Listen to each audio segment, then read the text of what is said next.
Brad, Hey, welcome. how's it going today? You're fresh off your knee surgery. Yeah, I'm a few days removed, doing a little rehab and hobbling around on one crutch. So, it's a lot of fun right now. Funny place to start is give some context to our relationship. We're new friends in Columbus, Yep. and I made a list of things we have in common, and I'm going to read it to you real fast. All And right. with the context that none of this was planned. We're both from the Midwest. We both started our careers in medical sales.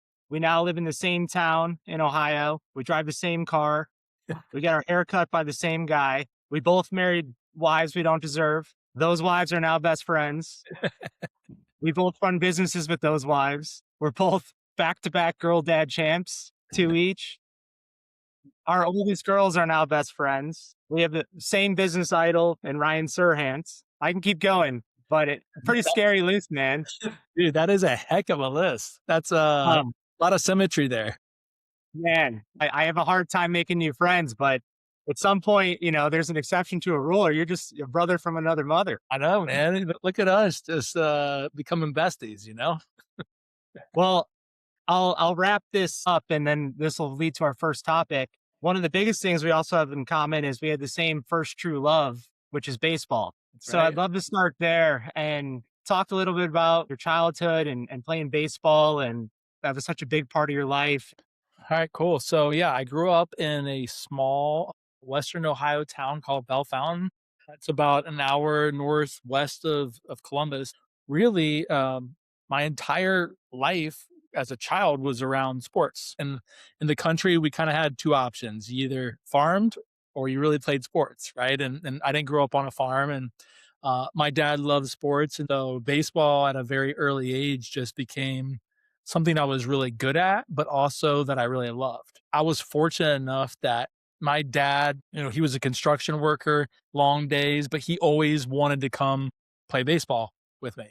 Right. And so he always encouraged me. He was never one to be like, you got to do this. Luckily, as time progressed throughout my childhood, I was able to play on some pretty big travel teams, traveling all through the Midwest and then throughout the country. And then really once I got into high school, I figured out this is really, I want to make a run at this to go to college. Because truthfully, Kory, I didn't really want to go to college. And I figured I was either going to go to school to play baseball or I probably wasn't going to go to school at all.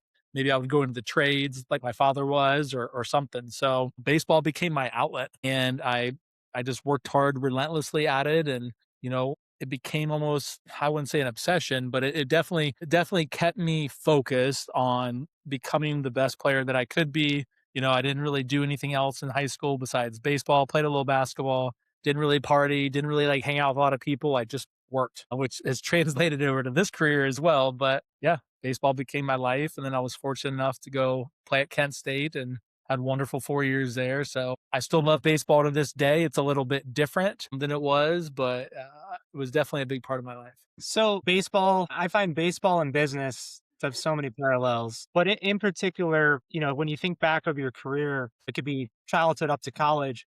Is there a particular coach that had a particular big impact on you? Yeah, I mean, outside of my father, because my father was like always my coach, I had a hitting coach at Kent State where I played college at, Coach Daly, and he, was a big mentor of mine. What I really loved about Coach D, we called him Coach D, was he was a student of the game. So he really taught me how to look for ways to gain leverage as a hitter, how to steal signs, how to like try to pick up what the pitcher was tipping off, really understand, counts. He was really big into the data and the analytics of baseball. And he also just really encouraged me all the time. I had a lot of setbacks in my college career, whether it was, injuries that played a part in it or, string of bad luck or whatever it was. And he was always kind of in my corner, encouraging me to keep going, keep working, never to give up. And so he's somebody that I admire still to this day. Still, we still every once in a while will reach out to each other.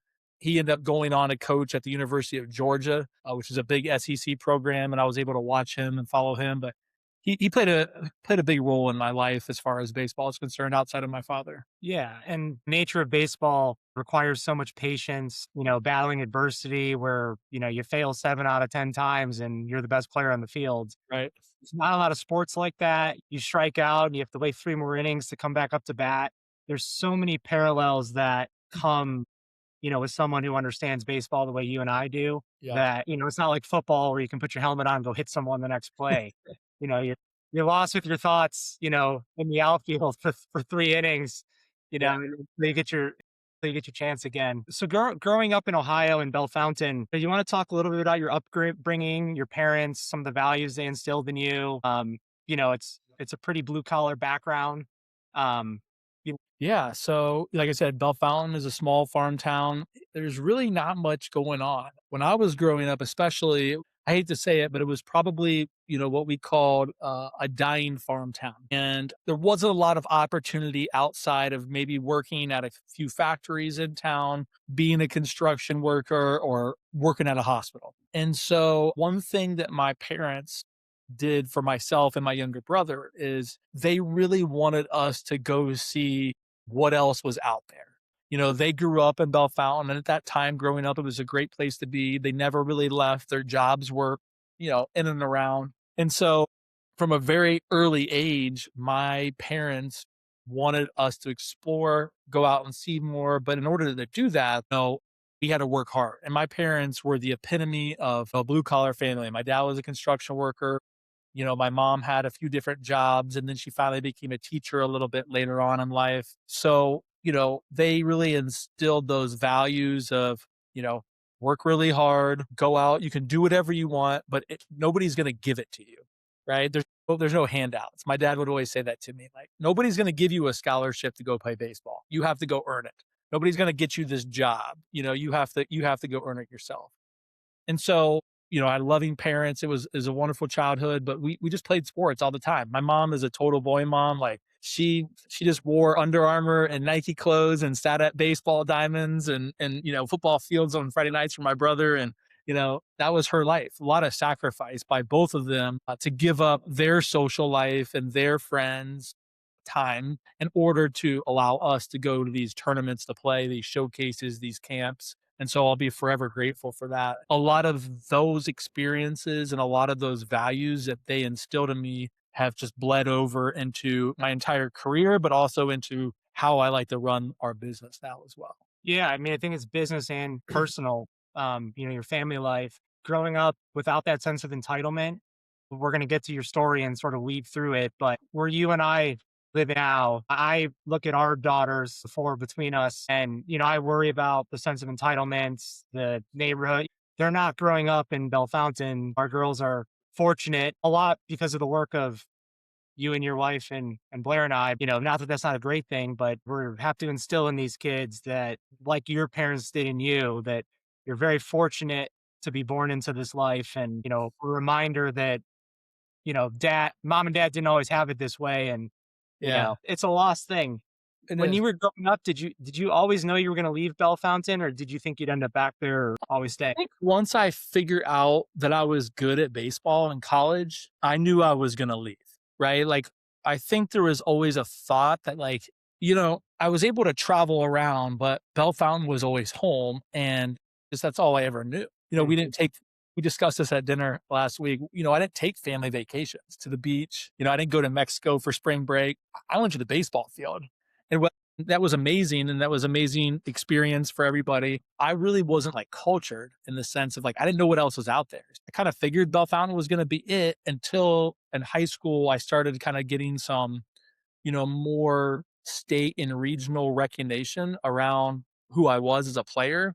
And then I figured, okay, like I'm going to be able to go to college, and that's ultimately going to probably lead into X, Y, and Z. And Bell Fountain probably will be an afterthought in the sense of like where I'm going to end up, you know? Yeah, that's funny. That's another thing to add to the list. You and I were talking that both of our lives grew up with family vacations and they Yeah, went to Mexico and Florida. You and I are like, our vacations were the Holiday Inn in Michigan for a baseball tournament, exactly. which was great. So let's get into post college life. You go into medical sales. Yep. Um, and sort of the through line of baseball when we're talking about patience, adversity, and bouncing back. You can start wherever you want, but you get into medical sales, you work for some startups. I really view sort of a turning point in your life.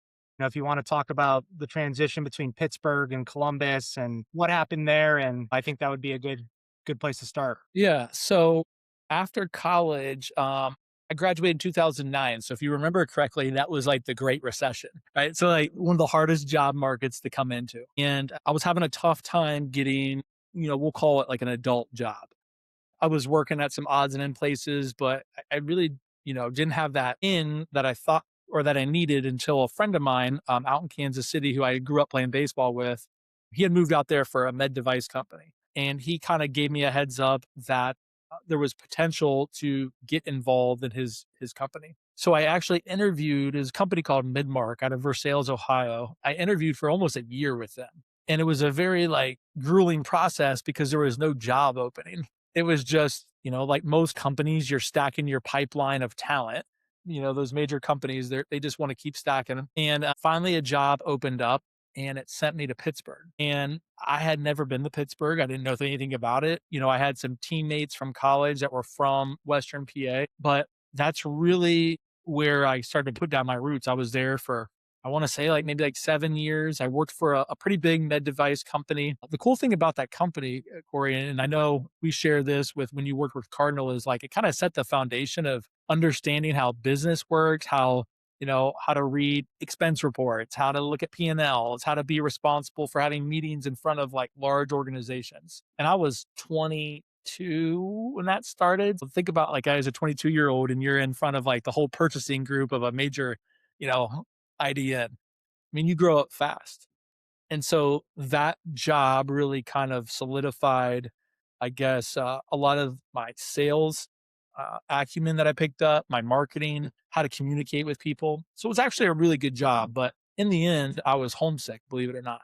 I wanted to come back to Columbus. I didn't want to live in Bellefontaine, but all my friends from college, and kind of people who I met after college, they were all in Columbus and I was homesick. So like any guy in the world, I chased a girl back to Columbus and, was there for, I don't know, we'll call it a year or so. Took a job that probably in hindsight probably shouldn't have taken, but I was at kind of a crossroads of, love and business, and I chose the first one. And when I got back here, I really wasn't happy with the job. I really didn't know uh, if it was the right move. And then, this relationship just, was kind of tumultuous at the time. So that ended and that individual moved back to Pittsburgh because that's where she was from. And I ended up following her back there about 6 or 8 months later, something like that.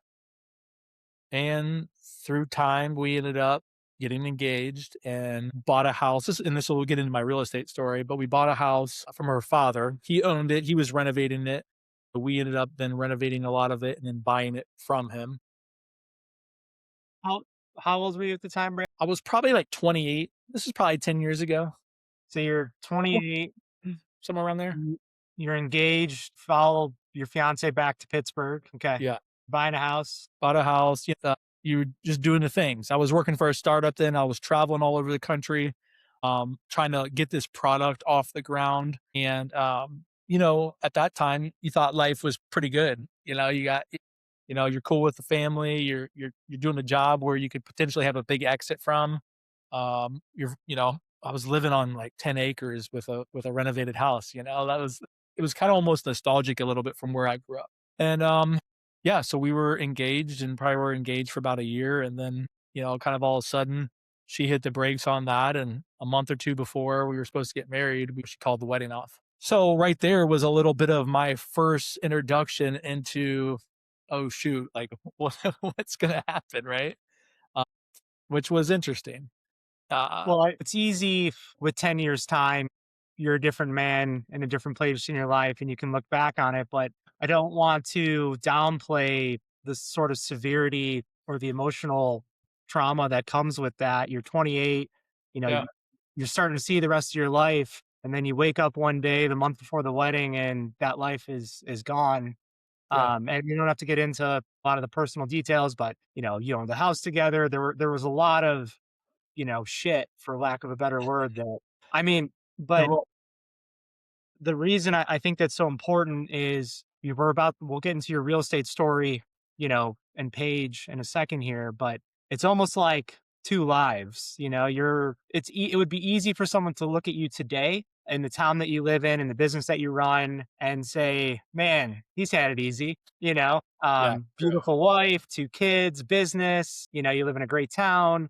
So it was shocking to me when you first told me that story. And I think it's a part of your story. So I appreciate you sharing it. Yeah, of And course.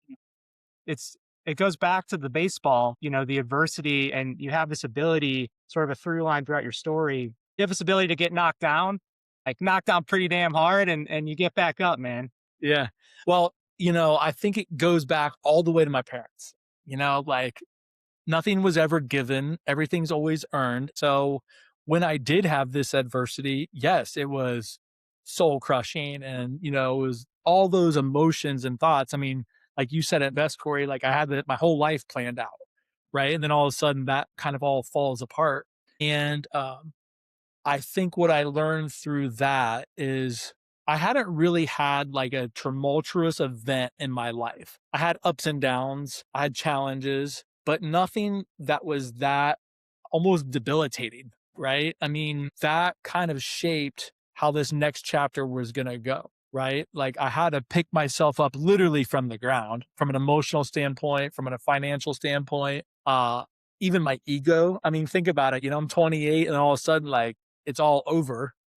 That's over. I'm broke. I end up getting laid off from a job. Like everything was falling apart around me. And I remember just not being in a good place, and luckily I had really good friends. My father, who, is a man of few words, he would just keep reminding me that this is just a season. I'm Mm. going to be okay. Just keep going. Right. And then my brother, believe it or not, he's 5 years younger.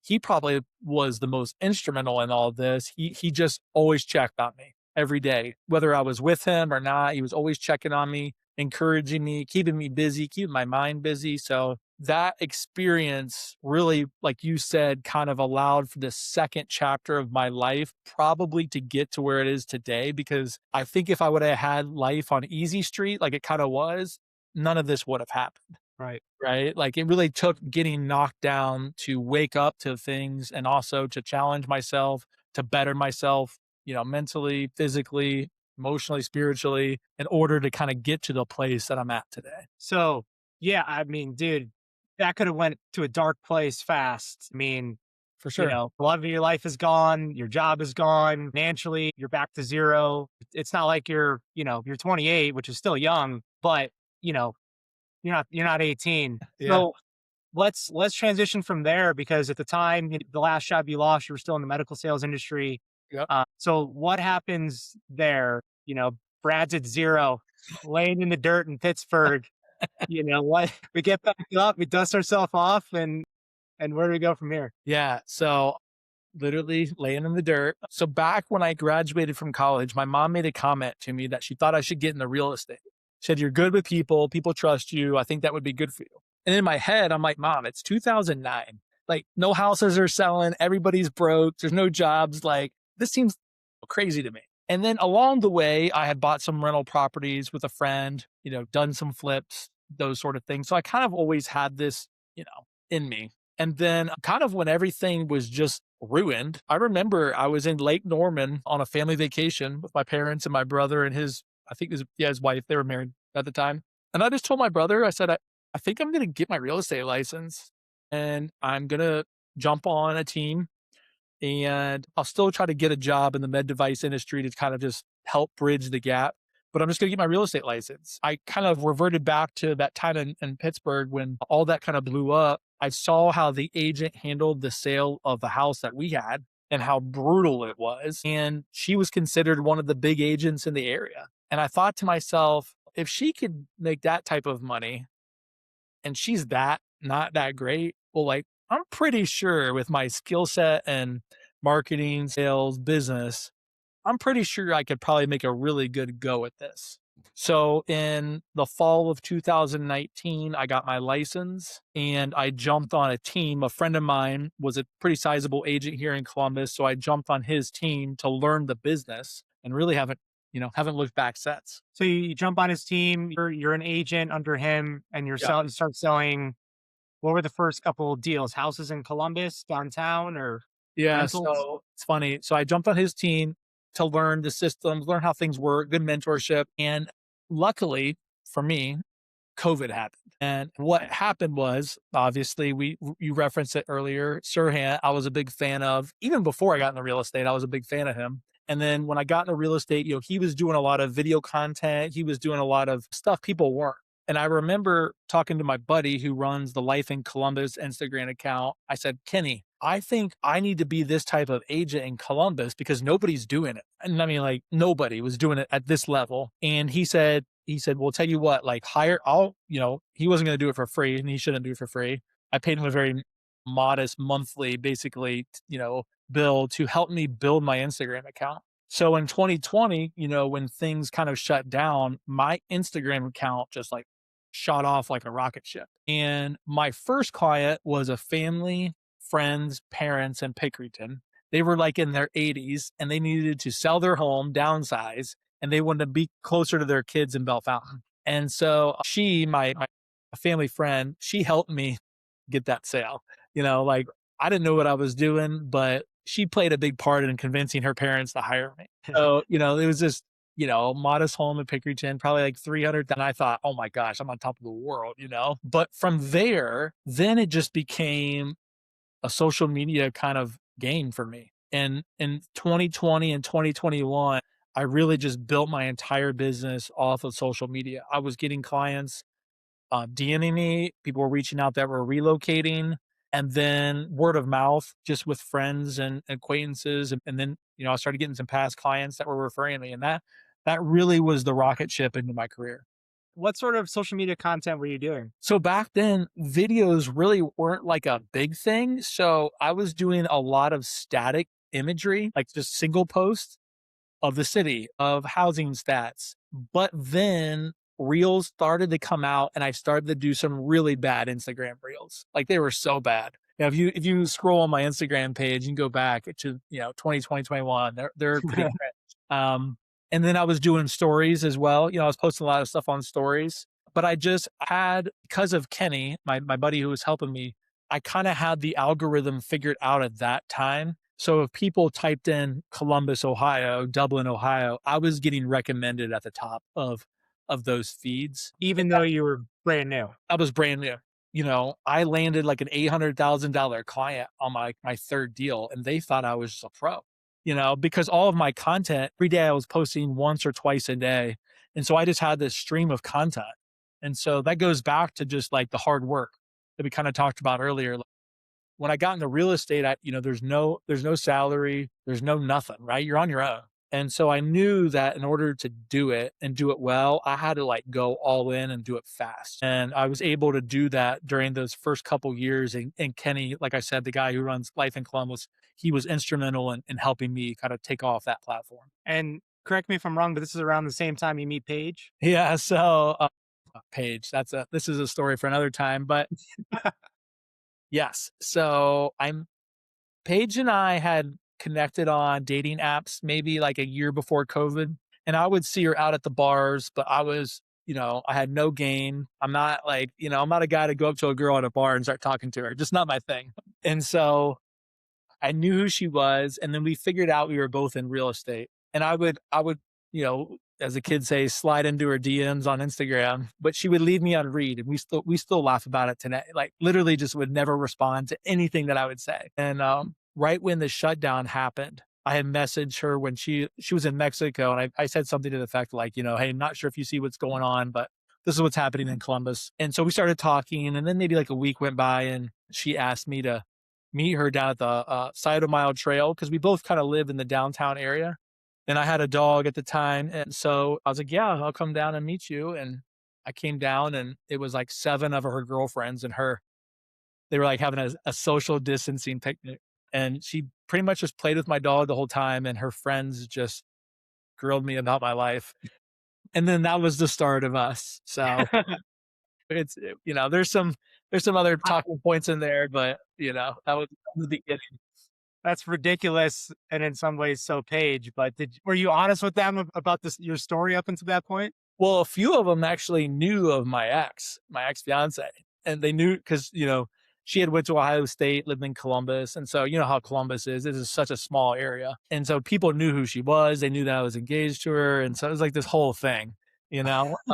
Gosh. And Paige barely even spoke to me, but you know, later on, she had messaged me. You know, we went. She maybe like a day or two later, we ended up meeting, just her and I, and that kind of was the start of everything. That's Total, amazing. that's a total Paige move. You know her a little bit now. So it's a That is total Paige amazing. thing. So she was in real estate before you. Yeah, so Paige is going on 12 years of being in real estate. So Okay. she got her license. She went to UC for a little bit, and then when all her friends moved back home after college, she moved back here because she went to high school in New Albany, and she got her real estate license, and she was in it. So she's the veteran of the two of us. She's, you know, one of the smartest people, you know, in real estate. And she's somebody that I look up to, confide in. Like, she's the queen. You mentioned something that she said about chasing rabbits. Yes. Yeah. What was that? So when I got my license and things were going really well with real estate, I also had, I had gotten another job in the med device industry to kind of help bridge that gap. And I was just working. I mean, I was working two jobs. I was on an airplane a couple times a week. I was back here. I was showing houses, listing houses. Like, it was just insane, right? And it wasn't good for my physical or mental health. And so, you know, Paige made the comment one day that, like, you can't chase two rabbits, right? Like, it doesn't work. Basically saying, like, you need to pick one to chase, you know, because if you just chase both of them, you're never going to catch them. You're never going to get anywhere. And, you know, I was really nervous to go into real estate full time because just the unknown. I was used to, as you know, Kory, being a med device, I was used to expense accounts, paychecks, you know, guaranteed money, this or that. And she just told me that she's like, you know, you have it. You're going to be fine, but you're never going to know kind of where you can get it until you take that leap of faith and stop chasing two rabbits. So, you know, it wasn't long after that that I said goodbye to that other job and I was in real estate full time. Well, it's great advice, but it's counterintuitive advice because in today's world, everyone is always trying to do multiple things. You're always trying to hedge or you have to have your hand in different pots. And there's something to be said of just be really great at one thing. And Yeah. it might take longer, but she's totally right that you can't chase two rabbits and you're chasing the riskier rabbit there going into real estate. I mean, there's no salary, there's no benefits, there's no 401k. And Yep. now it's you two as a couple, are Yeah. both living that lifestyle. Yeah. So, I think maybe it was obvious. Was it obvious at first that you're in real estate and she's in real estate? You guys should be a team? I mean, we always had talked about it. You know, after we kind of really got serious, that was always going to be the play. And at that time in our industry, the big trend was to create these mega teams, right? You have these brokerages, the Engel and Völkers, the Sotheby's, the Keller Williams, but inside of those, there was these mega teams. And that is something that we thought about. Hey, could we do this? Could we be kind of like the winter group and have a bunch of agents under us? And so once I went full time and left corporate, left the team, was doing solo, Paige was already solo. We decided to make a run at the team. And we hired an assistant, quickly fired that assistant, hired another assistant who's still with us today. Kayla, she's amazing. Hired a couple agents. And then, I quickly realized, like, I don't know if I love this team thing. You're really responsible truly for your team members' lives almost and business. And you constantly have to be almost micromanaging them because you have a lot of money every month being invested into leads, into marketing, whatever that is. And so, it went fine. It was a good learning experience, but ultimately we had luckily another opportunity come up that really paved the way for what we're doing now. So, yeah, so you guys ran the winter group, which was a team under a different brokerage at the time. Yep. You decide you two are ready to go into business for yourself, which is really not that long ago. What year did you go in? We bought the franchise to Engel Völkers franchise rights to Central Ohio. We bought them in the summer of 2022, right before we had Sloan. Yeah, so not that long ago, 4 years ago, and it's been a wild ride since. What I'm really interested in, so Engels and Volkers is a international franchise most people have heard of. You Yep. want to give a quick overview of what that is in case someone hasn't heard of them? Yeah. So, in real estate, brokerages are typically franchises. There's independents, there's regionals, there's small mom and pops, but the big ones of the world, the Coldwell Bankers, the Keller Williams, Sotheby's, Engel Völkers, they're a franchise. And we were started in Hamburg, Germany. They're kind of, like the Starbucks of real estate brokerages in Europe. They're everywhere, Engel Völkers. And they've been basically in coastal luxury and mountain luxury communities in the Americas, for 20 years. And then gradually over time, they come to the Midwest. And one of my best friends in Pittsburgh, he knew of them and he brought the opportunity to us. And he's also an entrepreneur, business owner. He's in real estate and HVAC services as well. And, he was like, we need to do this. You need to be a business owner, not work for somebody. Even though I'm a real estate agent, I'm technically still working for a brokerage. And at first I was pretty gun shy because I'd never just run a business, and Paige had never really run a true business. So we were just like, I don't know. And eventually it got to the point where they wanted us to be their people here in Columbus. We wanted to be a part of it. And so in a franchise, you buy zip codes essentially. And so we were able to buy the zip codes that we wanted here in Central Ohio. And now all of a sudden, like, we own this franchise and we have to go find agents for it. So well, I guess let's take one step back. What I think is a super impressive part of that story, you guys were the winter group at the time, you had some sales, but relatively speaking, you and Paige are still nobodies in terms of, the national real estate scene or even the Ohio real estate scene. Yeah. It when a franchise like ENV is going to issue a market like Columbus, they're not going to issue more than one because then you're cannibalizing your own business and there's going to be a turf war, Yeah. right? So you must have competition to get the franchise in Columbus and then ultimately the geographies that you got. Can you speak a little bit about what that process was and, Yeah. how I'm sure Paige played a big role in that, but how did you convince them to let you two, have the brokerage? Yeah, so I think it worked out. So they had tried to get into the market for a few years prior, and they either couldn't find the right partner, or maybe the terms of the deal with a partner that maybe they had gone after maybe the year before or whatever didn't work out. And so, if any of the viewers know anything about Columbus, I mean, we're rocking right now, right? It's in every publication. It's one of the best places to live in the Midwest. There's tons of investment. So naturally, E and V looked at it and said, this is a market we have to get into. And I think what really ended up selling them was, Paige and I, we're young, we have a big social media presence. We have a great reputation in the business. And while we weren't this mega team, the amount of real estate that we were selling versus other big teams or smaller brokerages was a lot. And so we had the track record, we had the social presence, we were young, we were, youthful, we were ready to go. And then I think one of the big things that gave EV confidence is our business partner in Pittsburgh. He comes from the business background. So he had run, big commercial HVAC company, residential. He's a real estate developer. He's an investor. His grandfather owned, I think, maybe like 100 Wendy's franchises at one time. So like, he knows business. And I think the combination of the three of us was a great dynamic that they liked. And so we negotiated the terms. And the cool thing about EV, they only want really one partner in the market. They don't want to have like multiple partners fighting over, like you said, areas, zip codes. They want to basically invest in one group and let you expand as you feel fit. And so we negotiated, the areas that we wanted right off the bat. And yeah, we've been with them ever since. And this is going on our third full year in the market is this year. What was attractive about ENV to you guys? Yeah, I think a few things. Number one, I love the luxury boutique feel to it.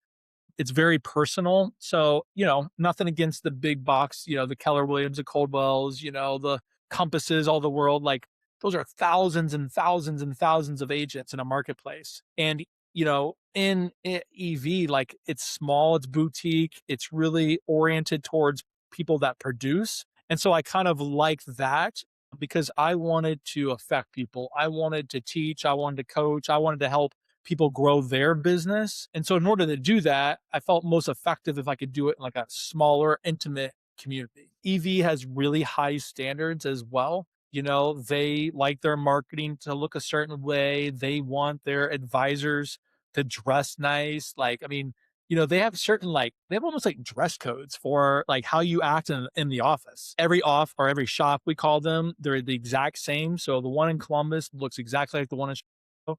One in Chicago looks like the exact same one in Jackson Hole, Wyoming. So they have these standards. And I think in our real estate business in general, there's just a lot of BS. There's a lot of fluff. It's like it can be comical sometimes, and I think people don't take that seriously anymore. Like consumers, they don't take their agents serious. But at EV, like it's a very serious place to work, and we only go after people who want to kind of fit that dynamic in our office. It seems you and I talked about the broker agent and even customer relationship. It's almost become commoditized in a way. Yep. You're just there because you're there. If I'm selling my house, the sign out front, it's going to be a different color with different font. Yeah. But, you want to talk about how you've really built a culture, you and Paige, specifically in Ohio, with your running your own business. And maybe with that, speak to what the team looks like today, how many agents, how big the team is. Yeah, for sure. So one thing, this comes back to Ryan Serhant.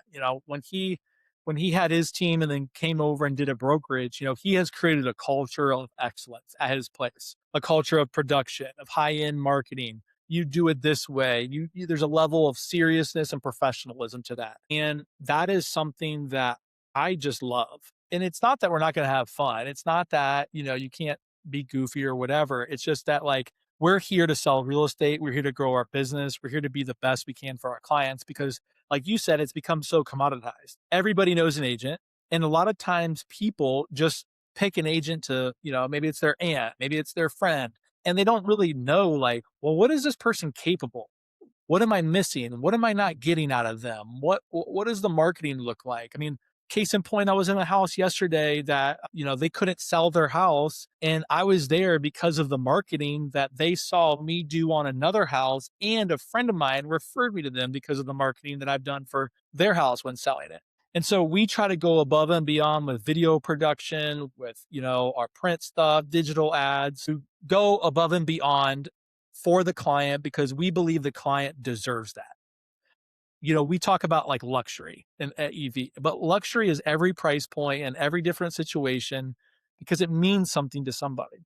For instance, when I was, 24 buying a $200,000 condo, well, that took everything I had to do. That's luxury. And so if I'm serving that client, I got to serve them just as good as I would $1 million client. You can't differentiate between them because they all deserve the same type of service. And so that's what we've created. And as of today, we have 21 advisors that work for us. We have 2 full-time employees. And, our first year in business, we did 70 million in sales. Last year, we did right at 100. And this year, we're probably going to do 150 to 160. And we're not really bringing on a lot of agents. If we can get to 30, and I call them advisors, advisors by the end of the year, then that's a great number for us. And that's a really productive year. The big thing is, Kory, is the culture has to be right because it makes everything else work. It makes the coaching work. It makes the teaching work. It makes the communication work, all the friendships. If the culture isn't right, it can be fragmented, fall apart, and then you're just like everybody else. Yeah. Congratulations on your success, man. From 0 to 150 is no small feat. Oh, I appreciate it. Well, you and Blair have been great supporters since we've met you. We're out here in New Albany, which is a tough area to get into. We say all the time, you guys are our biggest cheerleaders, and we're not even, you're not even clients of ours. We met after you guys moved out here, but you guys have been great supporters of ours. So just give Blair any ideas, man. We're settled in. Yeah, well, if I know anything about our wives, we're never settled in. So what areas of Columbus are in your territory now? So I like to think of it just like German Village North, anything south of that.